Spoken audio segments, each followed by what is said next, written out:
Like there's always this like soft skill side that the human element will be needed, I think, in forecasting. And that's going to be very hard for AI to do beyond trending stuff out off of just, if you have a very routine business and it's just plug and chug away, yes, you'll be able to use that. On the other side, though, we'll always need that human interpretation. And I think FP&A people who leverage AI tools and they can add in that element of that knowledge that they know, those are the people who are going to be most successful, and they'll feel like they have superpowers going into the upcoming years here.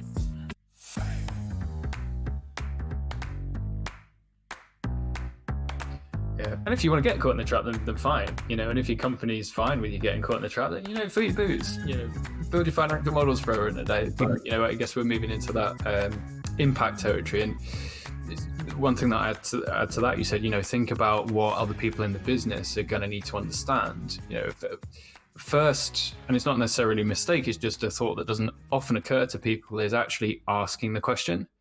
And I find this, I still struggle with this, is I try and guess. I try and hypothesize. I try and position myself in somebody else's shoes to say, how would this be useful?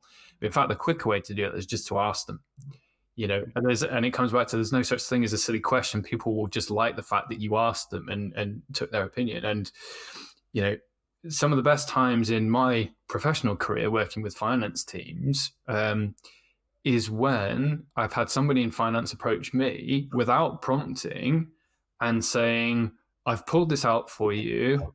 It might be interesting. Is it useful?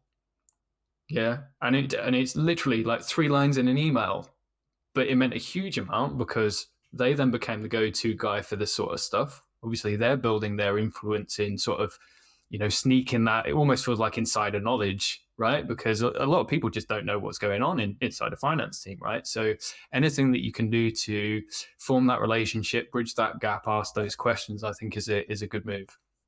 Yeah, and this ties to another thing that I think is really great for FP&A people, is you don't need to know all the answers.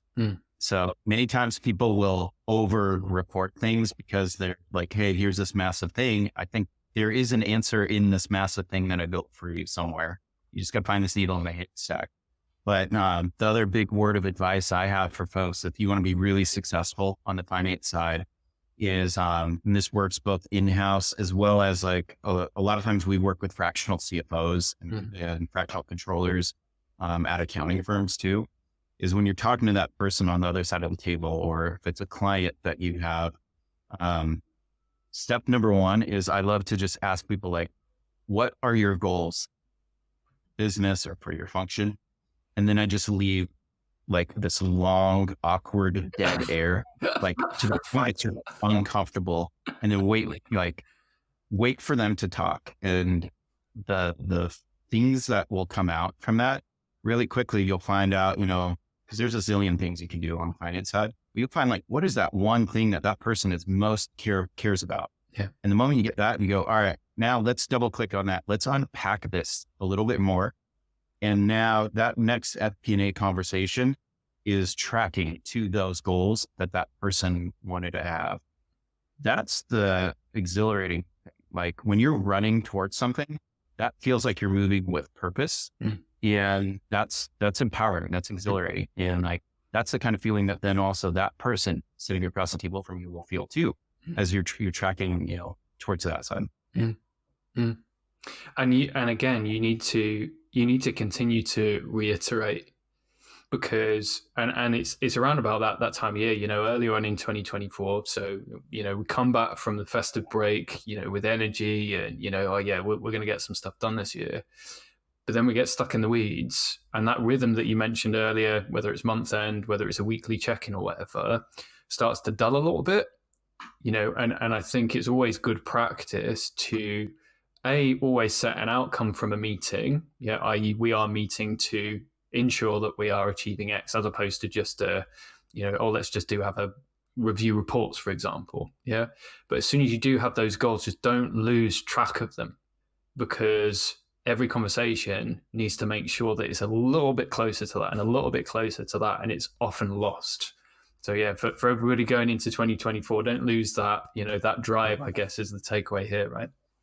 Yeah, you got to set that momentum and the cadence for the team, and you can be like the drummer for the whole company as you're doing this.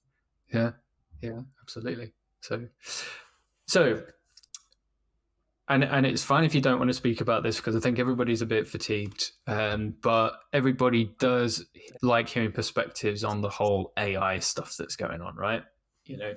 And I'm sure you kept up to speed, obviously developing a software platform. But obviously, more and more people now are trying to use AI themselves for planning, using algorithms to try and make predictions and all of that sort of stuff. Now, it was pretty tricky, the year before last, because generative AI, as an example, it was good at producing text and maybe some of the more creative, wordy type stuff, but it was really bad with numbers until, of course, the data analysis came along, and now you can generate Python code and you can ask it to, use a forecast algorithm, and you can drop it into Google and all of that sort of stuff. But this, from a forecasting perspective, is not new. The algorithms have been established for quite a while, right? So what's your perspective on AI augmenting these tools? Is it enabling you, when you guys build your solutions, to do more than you're able to previously? Or are we still working with the same algorithms, just speeding up workflow, for example? I think there's several layers to unpack on the AI side. And you're completely right. Like if you ask ChatGPT to do some math for you, it's going to be hit or miss for simple arithmetic. But it'll give you an answer that gives you numbers, and they'll look like they're right. But if you actually redo the math, it's going to be wrong often. And I think, we've been leveraging a lot of ML and, and I'd call it the early bits of AI within our platform too, for being able to do the analysis on the build side of the forecast. So there's the algorithmic builds. Then there's, can you unpack those drivers though, and the multiple steps? I think AI still has some work to do on unpacking the different multiple steps to get there. But anyone can run an algorithmic forecast on that. We have that in our platform with the auto forecast that you can come in a minute, connect all your data. We can cross correlate it all, and then adjust for seasonality and the different curves. And boom, in a few minutes, you've got that. And then you go in and you unpack the different drivers. We're actively working on building our own as well to be able to do that next layer. And I think no one's cracked that code yet, but once they do, that's what's going to revolutionize this field, and it's going to happen pretty soon. I'm really excited for what's coming from this. It is exciting, and so just to give a little bit of an example recently. So, and it's only using very basic data, right, to try and do a very basic sales forecast. But if you ask ChatGPT to produce code for you to forecast for something, it says, oh yeah, just use the profit, or whatever it happens to be. It used to be Facebook profit, I think, but I don't think it works in the latest version of Python. Again, I don't know. I just know that it took me a ton of time to actually get the right code to be able to do it, right? So, but, I don't know anything about profit. It's just saying that this is what we'd recommend that you use to achieve this forecast, right? So is there like a black magic? And of course, you guys are the pros with this, and you don't have to give away any industry secrets, but for people like me that don't have any knowledge of the algorithmic side of things when it comes to those AI things, is it like that we've got 20 different algorithms that all have slightly different purposes to choose from? Or is it basically 2 or 3 foundational ones that you basically pick as maybe like top 3 are the ones that are always the go-to? Yeah, there's various best of breed kind of algorithmic ways that you can approach these things that go much more advanced than even a linear regression or anything like that. I'd rather not get into some of the secret sauce of some of the stuff that we've built up our own proprietary ones as well, because of the context around the finance data as well as this non-financial data. So I think there's going to be more and more to come there, but there is no just like magic panacea for use one of these 3 and it'll be, always right. And that goes back into AI will not, it will understand the historical data, but it actually will never know what are the changes in the business that are going on in the future. It doesn't know what is your hiring plan. It doesn't Right. know that, Sally from this team is retiring and we need to go hire someone. Like there's always this like soft skill side that the human element will be needed, I think, in forecasting. And that's going to be very hard for AI to do beyond, trending stuff out off of just, if you have a very routine business and it's just plug and chug away, yes, you'll be able to use that. The other side though, we'll always need that human interpretation. And I think FP&A people who leverage AI tools and then can add in that element of that knowledge that they know, those are the people who are going to be most successful, and they'll feel like they have superpowers going into the upcoming years here. And that's where we talk about augmentation, right? Yeah, augmentation instead of replacement. Yeah, absolutely. And it seems so obvious when you talk about it there, but as you say, coming back to the profit example, here's 2 years worth of historic data, use this Python code that uses profit to generate the future forecast. But it doesn't know, as you say, what sequence of steps went into the total numbers that came out of that last 2 years worth of activity. And it also doesn't know what your ambitions are as a business. Yeah. So for example, has the company now got VC backing, for example? Are we going to grow the team by 10 people? In which case that graph's going to look a lot steeper, right? Yeah, you're trying to put a J curve in your business. It's the AI might not know that that's about to occur. Yeah, absolutely. And then, and I keep stressing this when we talk about conversations, is it in the same way that ERP systems are used instead of Excel, or financial software is used instead of Excel. It's the same with AI. Yeah, I think coming back to the whole dopamine piece, I think the attraction of AI as well is, it's almost like you see creation happening as it speaks to you. It's something very bizarre about it. But in fact, it's just regurgitating a ton of information that has been trained on, right? But I think that's another trap, is that we think because we now have all of this power, with all of these massive models, and, ChatGPT can generate code and ChatGPT can do this, that we can now find solutions because we have AI to back us up, right? But it still doesn't take away from the variability, and the narrow nature of some of the tools that finance teams do need to use, right? So I guess short answer is, yeah, you can probably build a basic FP&A tool using AI, because I've done it, using Notable. I know Glenn Hopper did it, but we're talking very basic, right? So I think a dedicated tool at the right point is always going to be the right way to go. And it's likely that tool's going to use AI anyway, whether it's a historic algorithm like you're talking with some of the machine learning, or some of the good stuff that you guys are developing. It's just that decision point, isn't it? When are we at the point where we don't need to use Excel and AI? And what is that point where we need an FP&A platform? And as you say, it varies business to business, doesn't it? Yep, absolutely. And, it needs those common productized use cases before, you could do it. Okay, cool.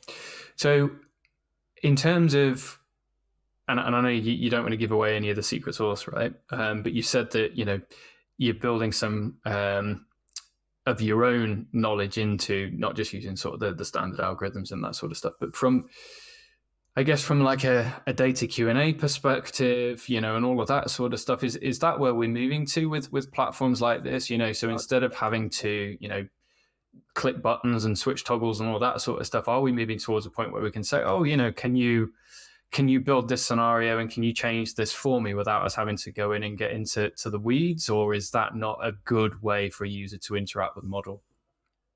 I think there's elements of it, because there's some AI is being used for interaction design, because now you're asking it to put in inputs on there. There's, and then you also mentioned QA. This is one where I think AI is great for, because if you do have a massive data set, I think it's great for anomaly detection and spotting out outliers out of the thing. And then what you do with those outliers, you probably need a human to use judgment. Is this thing going to actually occur? Is that right? Is this a data cleansing exercise, or is this an okay one? Yeah. I think that's a very quick win that we will see in a lot of finance and tools. Um, and then the interface for building things, I've seen it being done in platforms already, and at some point there'll be I don't know if anyone will really do a speech interface for full model build. Yeah. Yeah. Uh, I dream of the day when I can say, Alexa, build me a blah, blah, blah model. Yeah. Yeah. Until then, I think people will have a day job for a while before Yeah. that occurs. Have you spoken to ChatGPT with your voice? Have you done that yet? I use ChatGPT regularly. I have not tried a voice one yet, but I use it more for fun stuff and for, more than anything. Yeah, funny. I love a fun use case, and it's a complete side tangent. I think I mentioned it with a podcast with Dan last week. There's a platform called Character.ai. I don't know whether you've heard of it. So it's basically people training large language models to act as specific characters. So there's like a philosophy section where you can speak to Socrates, and I think there's some like anime and some like game characters that you can speak to and all of that sort of stuff. And it's a bit of fun, and all of that sort of stuff. But some people have done some funny ones. So somebody's like created a block of cheese that you can speak to. And it doesn't matter that it's a block of cheese or not. It's more the way that it responds, because it's kind of this like semi-depressed, kind of on edge, like panicky type cheese block. So you type at something, it comes back with some neurotic action, and it's got like action brackets that actually suggest that it's doing stuff, i.e. it's telling you the actions that it's making with it. It's very bizarre, but it's really, really funny. So I love a good fun use case. I don't know what you'd class as a fun use case. Well, I would expect the cheese block to just tell you cheesy jokes. It doesn't. It's neurotic. It's hilarious. Yeah. But no, what do you consider to be a fun use case? So fun one. I asked ChatGPT to write me a story of Shrek and Donkey using financial modeling to solve an adventure. And somehow in this story involve a giraffe that joins them. And it nailed it. It did it so well.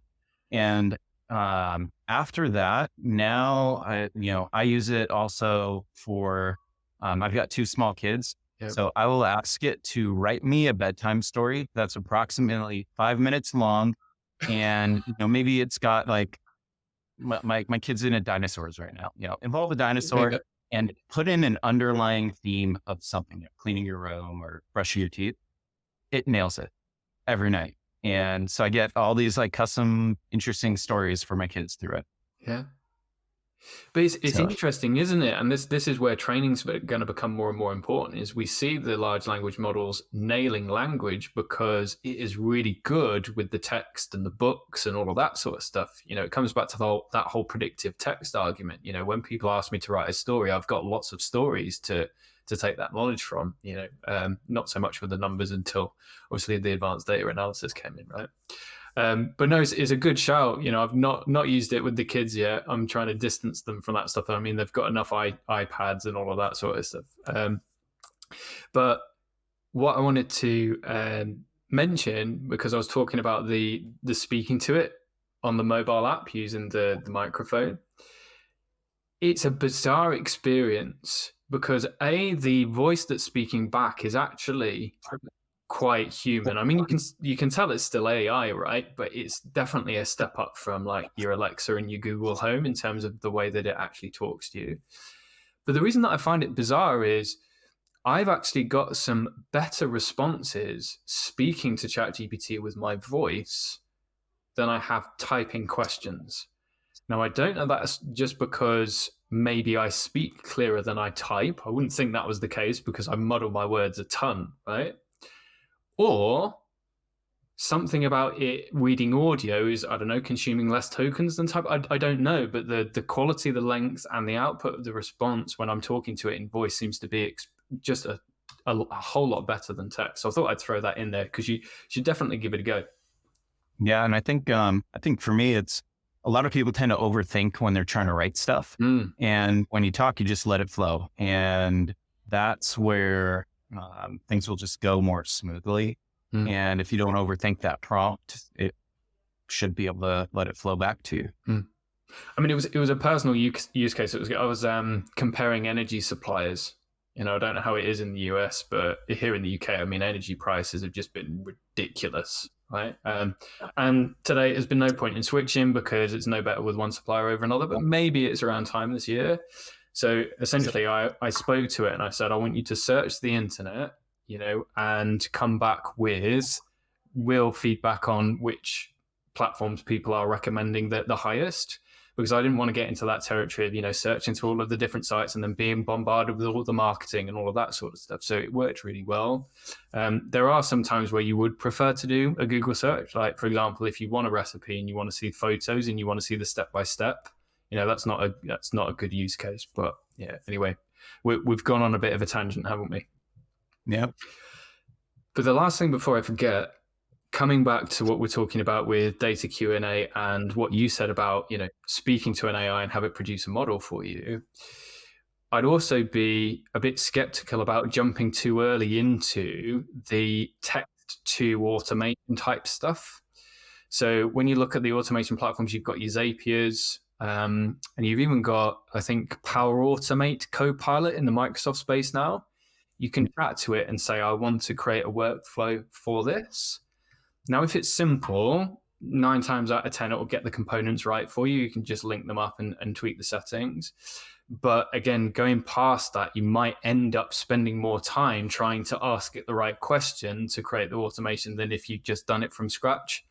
So, pick your battles is what I'm saying there. Yeah, I see that all the time. You need to chunk it out into these smaller prompts, and then it still needs a human to go piece it all together as the master architect. Yeah, absolutely. And have you, because Copilot was only really released yesterday or the day before yesterday for Office. Have you managed to delve into that yet? Have you seen any of it? I've just seen the marketing stuff yet, but I haven't gotten my hands on it. So I'm excited to try it out a little bit here soon. Yeah, give it a go. But again, to anybody that's listening, don't get too deep into it yet. The feedback that I'm seeing already is it's really good, especially having ChatGPT in Word, because of course, producing text is really good. Anybody who thinks that having Copilot in Excel to build models and query data is not going to happen yet, right? The immediate feedback is coming back saying, yeah, it's great as an assistant, you can query this and you can do that and the other, but it's not game changing. Some people have really taken advantage of the PowerPoint stuff though. So for example, if I've got a document and I just want that information to translate into slides, that's a really good use case. Obviously the formatting is off because you've got to make sure it's on brand and all of that sort of stuff. But I think that's where some of the real use cases for Copilot are. It's the translation of documentation into different formats. I think if they think it's going to be a ChatGPT killer, especially if you're using the paid version of ChatGPT, you might be a bit disappointed. But yeah, definitely check it out because it's just going to ramp up that productivity, right? The speed that we're going to be able to do stuff is just going to go nuts. Yeah, and I think it goes into that financial storytelling part that we talked about, and, being able to prepare those outputs for folks there.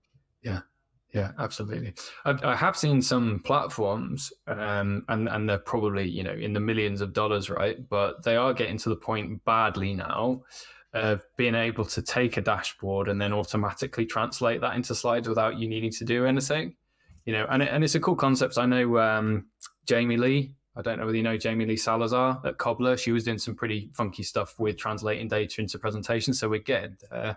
But you still need the human to tell the story, right? That's the absolutely. Yeah. Cool. Well, we're coming up to time, Martin. It's been great to have you on. So I'm going to ask you the question that I try and ask as many people as I can, and there's no right or wrong answer. And then you can tell people where to find out more about you. So the question I always ask is, it's a podcast about tech.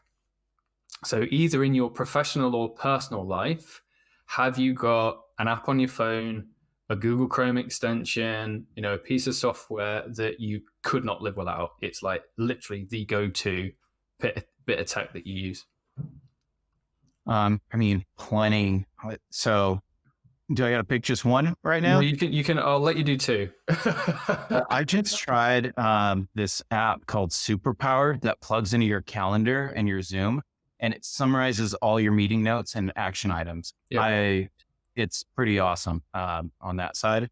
That one's really great. Instead of having like the little Word doc on the side, typing in my notes and all my meetings and figuring out what did we promise to go do later.